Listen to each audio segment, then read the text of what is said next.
Hello नमस्कार दोस्तों। इस वीडियो में हम डिटेल में डिस्कशन करेंगे सूक्ष्म जीवों के बारे में। ये यूपीएससी में तो ज़्यादा खास उस तरीके से नहीं पूछता, फिर भी 2-4 बार प्रश्न पूछे गए हैं। लेकिन उत्तर प्रदेश के पीसीएस में या बिहार के पीसीएस के प्रीलिम्स एग्ज़ाम में ये प्रश्न जो है पूछे जाते हैं कई बार। और छोटे छोटे जो क्वेश्चन बनते हैं उन सब को हम देखेंगे सूक्ष्म जीवों के इस वीडियो लेक्चर में। तो पहले जान लें सूक्ष्म जीव होते क्या हैं। यहाँ पर कुछ सूक्ष्म जीवों के चित्र बने हुए हैं। ये मुख्य रूप से अगर हम कहें तो 5 प्रकार के होते हैं, जिनमें से एक है कवक, जिसको फंगी बोलते हैं, फंजाई। एक जीवाणु, जिसे बैक्टीरिया कहते हैं। फिर प्रोटोजोआ, यानी कि प्रोटोजोआ ही कहते हैं इसका। विषाणु, यानी कि वायरस। और शैवाल, यानी कि एल्गी। तो ये 5 प्रकार के सूक्ष्म जीव होते हैं, जो कि माइक्रो ऑर्गेनिज्म बोलते हैं इंग्लिश में। और ये विभिन्न आकार प्रकार के होते हैं। जैसे कि कवक अगर देखें, फंजाई, तो ये इस तरीके से निकले हुए भी हो सकते हैं अम्ब्रेला की तरह। जैसे कि अगर हम कुकुरमुत्ता देखें, मशरूम, तो कुछ इसी प्रकार का होता है। और यहाँ पर भी मशरूम का चित्र छपा भी हुआ है। और कुछ गोले प्रकार के, गोले गोले संरचनानुमा जो है कवक होते हैं। जीवाणु गोलानुमा भी होते हैं इस प्रकार से, और कॉमा टाइप का भी ऐसे होते हैं, लंबे लंबे भी होते हैं और बेलनाकार भी होते हैं, जो कि वैसे नहीं दिखाई देते हैं, लेकिन इनको जूम करने पर या कहें कि माइक्रोस्कोप के माध्यम से देख सकते हैं। विषाणु कुछ इस प्रकार से विष जैसा दिख रहा है, जो कि नुकसान करता है कई बार मनुष्य के अंदर में जा कर के। और प्रोटोजोआ, जो कि यहाँ पे 2 चित्र छपा हुआ है, एक है अमीबा और एक है पैरामीशियम। फिर शैवाल, जो कि मुख्य रूप से जो हरे घास होते हैं या छोटे छोटे घास वाले प्रजातियां, जैसे कि काई, तो उन सब को बोलते हैं शैवाल, यानी कि एल्गेई। तो इस प्रकार से 5 प्रकार के हुए: कवक, जीवाणु, शैवाल, विषाणु, प्रोटोजोआ। तो फिर से देखें तो जीवाणु, विषाणु, प्रोटोजोआ, कवक, शैवाल। जीवाणु, विषाणु, प्रोटोजोआ, कवक, शैवाल। जीवाणु, विषाणु, प्रोटोजोआ, कवक, शैवाल। जीवाणु, विषाणु, प्रोटोजोआ, कवक, शैवाल। ये 5 प्रकार के सूक्ष्म जीव अपने हो गए माइक्रो ऑर्गेनिज्म। हमारे आसपास में अनेक प्रकार के पौधे और जीव जंतु पाए जाते हैं, जिनसे हम परिचित हैं। लेकिन अनेक ऐसे जीव भी होते हैं जिन्हें हम देख नहीं पाते। ये जीव आकार में बहुत छोटे होते हैं। इन्हें सूक्ष्मदर्शी की सहायता से देखा जाता है। जैसे कि आपने देखा होगा कि वर्षा के मौसम में, जब बारिश का मौसम होता है, तो ब्रेड कोई है तो ब्रेड में नमी आ जाती है, तो नम ब्रेड या रोटी सड़ने लगती है और इसकी सतह पर काले सफ़ेद धब्बे धब्बे दिखाई देने लगते हैं। इन धब्बों को आवर्धक लेंस से देखने पर काले रंग की गोल सूक्ष्म संरचनाएं दिखाई देती हैं। तो ये संरचनाएं क्या हैं, इनकी विशेषताएं क्या होती हैं, यही सब हम पढ़ेंगे इस वाले अध्याय में या इस वीडियो में। सूक्ष्म जीव क्या है, कुछ अगर हम इसके एग्जाम्पल देखें, जैसे रोटी ले लें, ब्रेड के टुकड़े को लेकर उसके ऊपर थोड़ा सा पानी छिड़क दें, है ना। ब्रेड लिए, उसके ऊपर हल्का सा पानी छिड़क दिए, इस टुकड़े को किसी डिब्बे में बंद करके 4-5 दिनों तक उसको रख देंगे, तो उसको ध्यान रहे कि डिब्बा जो है खुला नहीं होना चाहिए, वो बंद रहे 4-5 दिनों तक। और ब्रेड में हल्की सी नमी हम छिड़क देंगे, पानी वानी। 4-5 दिनों के बाद टुकड़े पर कुछ संरचनाएं उग आएंगी। तो 4-5 दिनों के बाद टुकड़े पर उग आई संरचनाओं का हैंड लेंस की सहायता से अवलोकन कीजिए, और आपके जो अनुभव हैं उसको आप देख सकते हैं कि उसमें कुछ छोटी छोटी संरचनाएं आपको दिखाई देंगी। तो हैंड लेंस से देखने पर क्या दिखाई देंगी, कुछ हरा या स्लेटी रंग की धागे नुमा संरचना दिखाई देती हैं। यही क्या है, सूक्ष्म जीव है। यही सूक्ष्म जीव है जो केवल आँखों से नहीं देख, मतलब केवल आँखों से नहीं देख सकते, मतलब नंगी आँखों से इसको नहीं देखा जा सकता है। इन्हें देखने के लिए माइक्रोस्कोप यानी कि सूक्ष्मदर्शी यंत्र की आवश्यकता पड़ती है। सूक्ष्म जीवों के बारे में यह धारणा बनी है कि ये केवल बीमारियां ही फैलाते हैं, लेकिन यह बात पूरी तरीके से सही नहीं है। सूक्ष्म जीव हमारे लिए उपयोगी भी हैं और हानिकारक, दोनों प्रकार के होते हैं। सूक्ष्म जीवों की उपस्थिति कहाँ कहाँ होती है, कहाँ कहाँ ये पाए जाते हैं। तो सूक्ष्म जीव सर्वव्यापी होते हैं, सभी जगह पाए जाते हैं, जैसे कि हवा में, पानी में, मिट्टी, पौधे, प्लांट्स, जीव जंतु यानी एनिमल्स, इन प्लांट्स और एनिमल्स के शरीर के अंदर या उनके ऊपर, अंदर बाहर सभी जगह पाए जाते हैं। और ये जो बहुत ही विषम पर्यावरण या बहुत ही विषम परिस्थितियों वाले क्षेत्र होते हैं वहाँ पर भी पाई जाती हैं, जैसे कि आइसबर्ग के ऊपर, बर्फ़ के ऊपर पाई जाती हैं।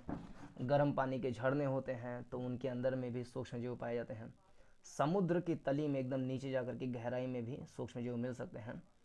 दलदल जो क्षेत्र है जैसे कि कक्षकरण है तो वहाँ पर भी मिल सकता है। अनेक सूक्ष्मजीव सड़े गले पदार्थों में मृतोपजीवी के रूप में भी रहते हैं, जो मृत घटकों को खाते हैं, मतलब कि जब वो मर जाते हैं तो उनको एक तरीके से ख़त्म करते हैं, नष्ट करते हैं। एकदम लास्ट वाली जो प्रक्रिया होती है खाद्य श्रृंखला में, उनको जो काम करने वाले जीव होते हैं वो है मृतोपजीवी, जो मरे हुए जीव को एकदम नष्ट करते हैं लास्ट में। कुछ सूक्ष्म जीव जंतुओं और पौधों में परजीवी के रूप में पाए जाते हैं। परजीवी मतलब जो दूसरे जीव के ऊपर या अंदर रह करके भोजन ग्रहण करें, जैसे कि एंट अमीबा हिस्टोलिटिका। एंट अमीबा हिस्टोलिटिका मनुष्य की आंत में परजीवी के रूप में पाया जाता है, जो पेचिस नामक रोग उत्पन्न करता है। तो पेचिस रोग का कारक क्या है? तो एंट अमीबा हिस्टोलिटिका। अब अमीबा क्या है? तो अमीबा एक प्रकार का प्रोटोजोआ है। यानी कि पेचिस कैसे होता है? तो पेचिस होता है प्रोटोजोआ से। P for protozoa, P for पेचिस। तो पेचिस होता है प्रोटोजोआ। अब प्रोटोजोआ में भी एक नाम है जिसका नाम है एंट अमीबा हिस्टोलिटिका। एंट अमीबा हिस्टोलिटिका, इससे हो जाता है पेचिस। इसी प्रकार नींबू के पौधों पर जैंथोमोनास साइट्री नामक जीवाणु कैंकर नामक रोग उत्पन्न करता है। तो नींबू के पेड़ के ऊपर जो कैंकर नाम का रोग होता है, कैंकर नाम का रोग होता है, ये किसके कारण होता है?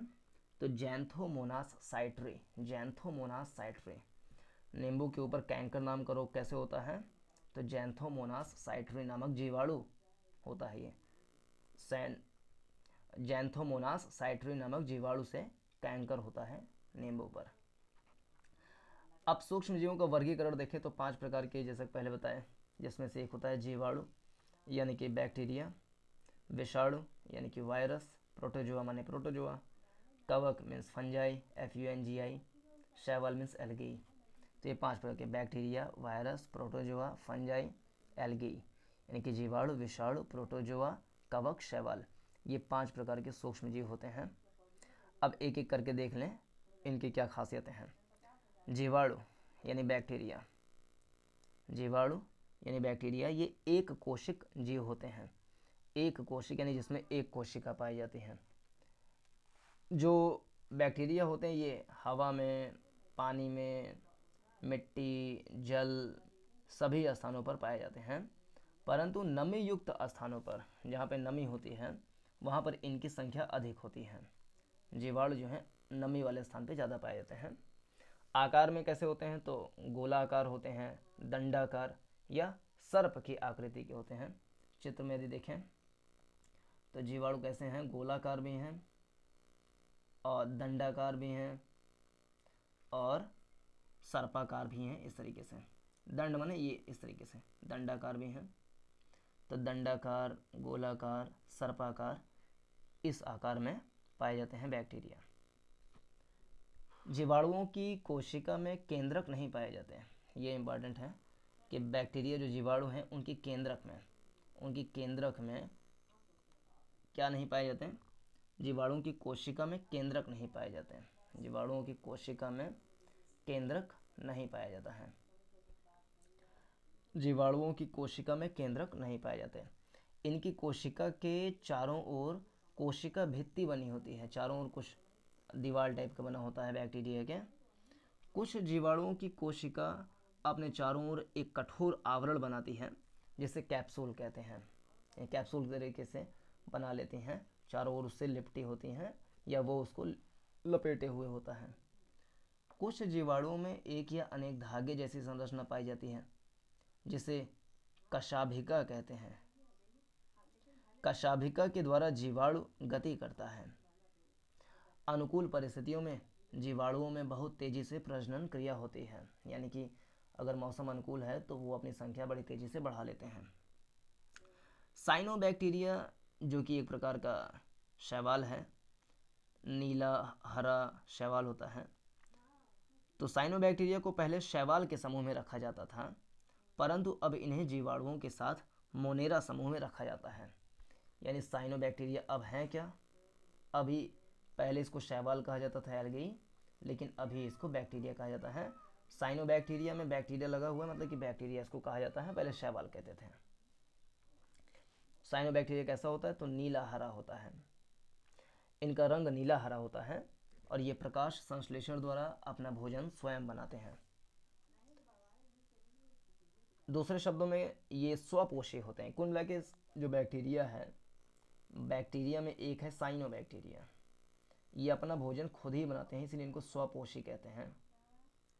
स्वपोषी मीन्स जो अपना भोजन खुद ही बना लेते हैं, उनको स्वपोषी कहते हैं, ऑटोट्रॉफ्स। इनकी कोशिका के चारों ओर श्लेष्मा का आवरण बना होता है। साइनोबैक्टीरिया के चारों ओर जो है एक श्लेष्मा का आवरण बना होता है।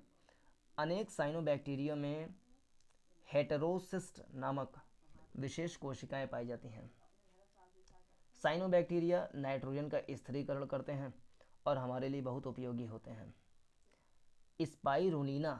स्पाइरुलिना नामक साइनोबैक्टीरिया को भोजन के रूप में उपयोग किया जाता है। स्पाइरुलिना नामक साइनोबैक्टीरिया को भोजन के रूप में उपयोग किया जाता है।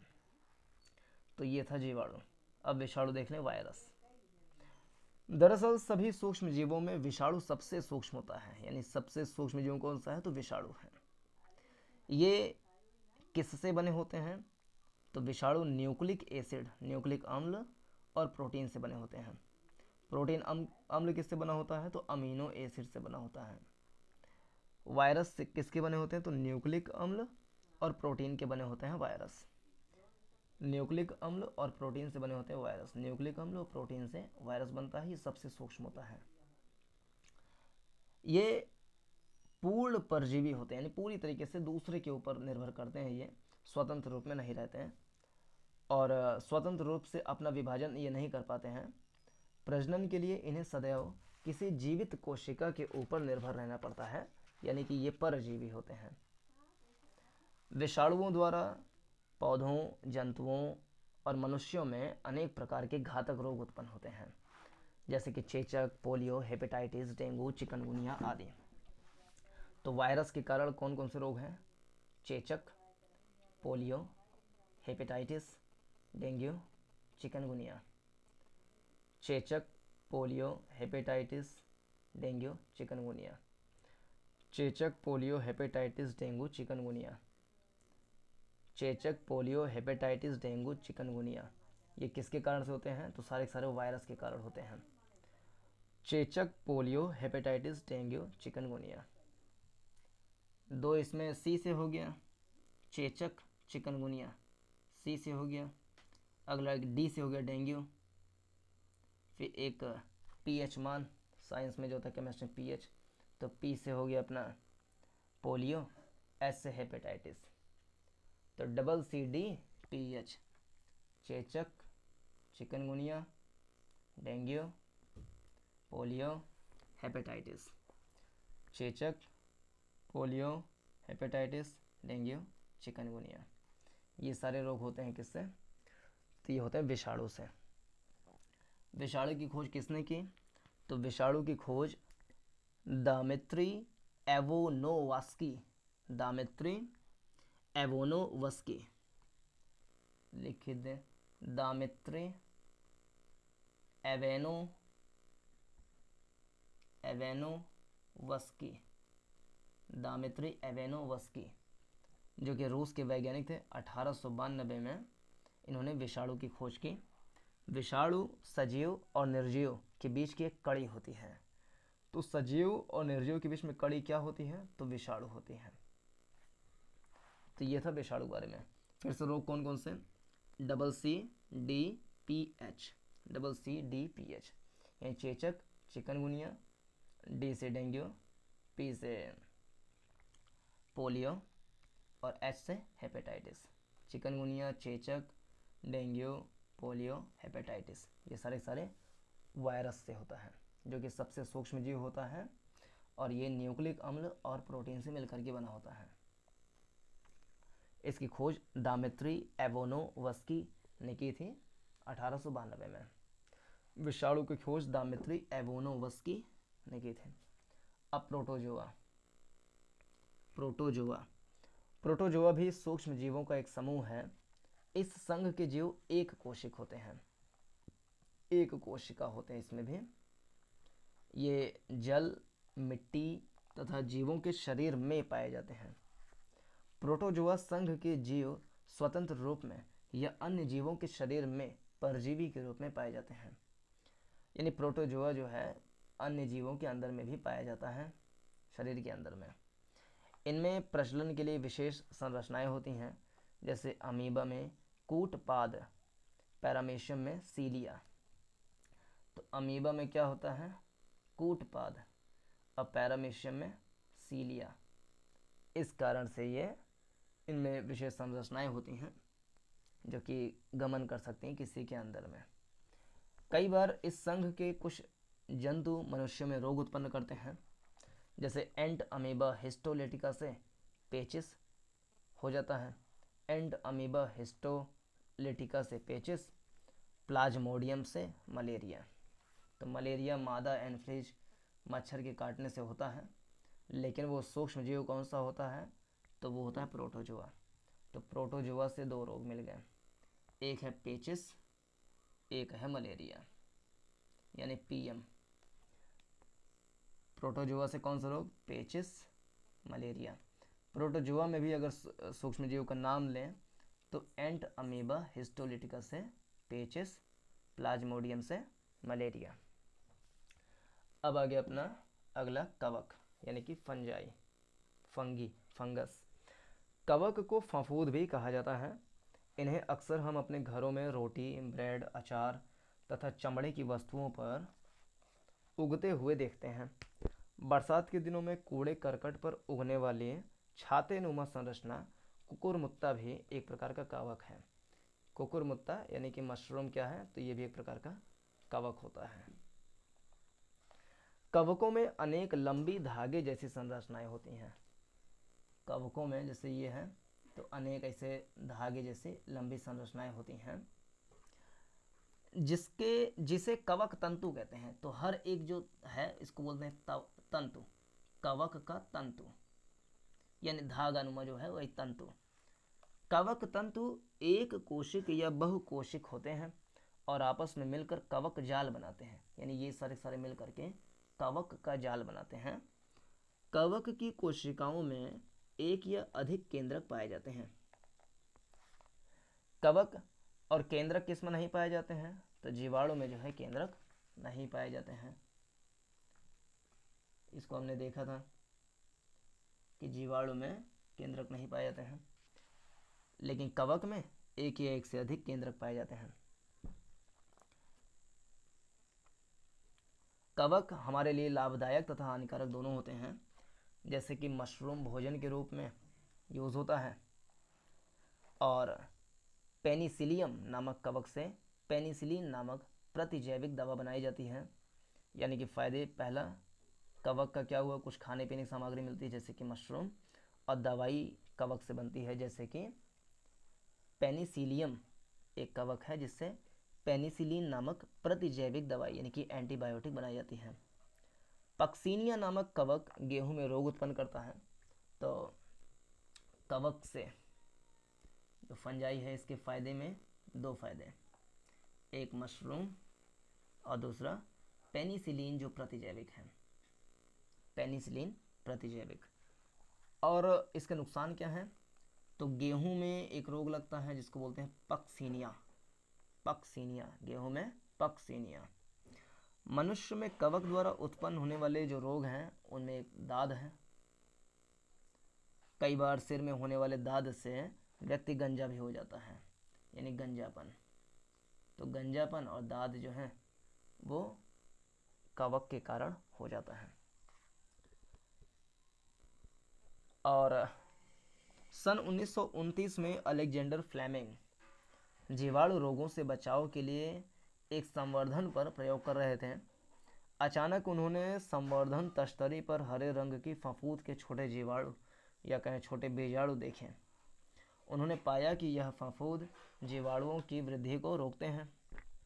यानी फिर से 1929 में अलेक्जेंडर फ्लेमिंग जीवाणु रोगों से बचाव के लिए एक संवर्धन पर प्रयोग कर रहे थे। किससे बचाव के लिए? बैक्टीरिया से बचाव के लिए। अचानक उन्होंने संवर्धन तस्करी पर हरे रंग की फफूंद के यानी बैक्टीरिया जिससे बचाव कर रहे थे उसके ऊपर एक फफूंद का लेयर देखे। उन्होंने पाया कि यह फफूंद जीवाणुओं की वृद्धि को रोकते हैं। यानी जीवाणु जो हैं बैक्टीरिया वो बढ़ नहीं पा रहे, वृद्धि नहीं कर पा रहे हैं क्योंकि ऊपर से फफूंद चिपक गया। इस प्रकार बहुत सारे जीवाणु पेनिसिलियम नामक इस कवक द्वारा मारे गए। इस प्रकार फफूंद से पेनिसिलिन नामक औषधि का निर्माण किया जाता है ताकि बैक्टीरिया न बढ़े। यानी कोई मान लीजिए धान की फसल है, गेहूँ फसल है, उसमें कुछ रोग लग गया, बैक्टीरिया लग गया है, तो उसके ऊपर हम फफूंद का छिड़काव यानी पेनिसिलिन दवाई का छिड़काव कर देंगे या जो भी प्रोसेस करके दवाई का निर्माण करेंगे जो कि कवक की कुछ उसमें पुट होगा, तो उससे बैक्टीरिया बढ़ेगा नहीं। तो इसकी खोज की थी अलेक्जेंडर फ्लेमिंग ने 1929 में। फिर अगला सूक्ष्म जीव है पांचवा, शैवाल यानी कि एल्गेई। शैवाल को सामान्य भाषा में काई कहते हैं। तो शैवाल को सामान्य भाषा में कहते हैं काई, अंग्रेजी में शैवाल को कहते हैं एल्गेई। ये सामान्यतः जल में पाए जाते हैं। शैवाल जो है सामान्यतः जल में पाए जाते हैं, नहीं तो वैसे भी उगाते हैं। कुछ शैवाल जैसे कि क्लोरेला या क्लेमाइडोमोनास और डायटम्स एक कोशिक होते हैं। डायटम्स जो हैं परीक्षा में पूछा गया है आईएएस की एग्जाम में, डायटम। तो डायटम्स कैसे होते हैं? तो पहली बात तो डायटम्स जो है शैवाल होते हैं और दूसरी बात ये एक कोशिक होते हैं। डायटम्स शैवाल होते हैं और एक कोशिक होते हैं, परंतु अधिकांश शैवाल बहुकोशिक होते हैं। इनका शरीर सुकाय यानी कि थैलस होता है। शैवाल जो है, शैवाल का शरीर कैसा होता है? सुकाय, थैलस, अर्थात इनमें जड़, तना, पत्ती का अभाव होता है।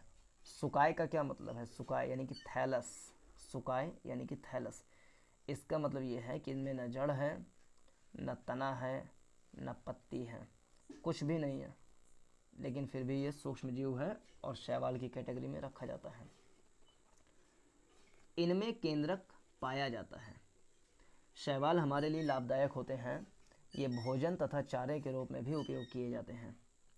क्लोरेला नामक शैवाल से क्लोरेलिन नामक प्रतिजैविक दवा बनाई जाती है। सीफेल्योरोस वायरिसेंस नामक हरा शैवाल चाय की फसलों पर रोग उत्पन्न करता है।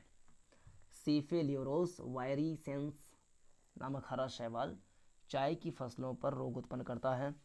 नदियों तथा समुद्रों में पाए जाने वाले डाइटम्स का उपयोग टूथपेस्ट, तापरोधी ईंट तथा वार्निश एवं पेंट बनाने में होता है। तो ये था शैवाल के बारे में कुछ बातें। तो इसमें पांचों सूक्ष्मजीवों के डिस्कशन हो गया। नेक्स्ट में देखेंगे कि सूक्ष्मजीव उनका उपयोग क्या है और उनका प्रभाव क्या पड़ता है, उनके कौन कौन से यूज हैं, जैसे कि प्रतिजैविक दवाएं बनाने में, नाइट्रोजन स्थिरीकरण में या कार्बनिक पदार्थों के अपघटन में, भोजन के रूप में, उद्योग धंधों में, आनुवंशिक अभियांत्रिकी में। और फिर कुछ सूक्ष्मजीव होते हैं जिनका नेगेटिव इम्पैक्ट भी होता है, जैसे कि सूक्ष्मजीवों के कुछ नेगेटिव इम्पैक्ट होते हैं, तो क्या उसके अच्छे प्रभाव बुरे प्रभाव हैं उसको हम नेक्स्ट में देखेंगे।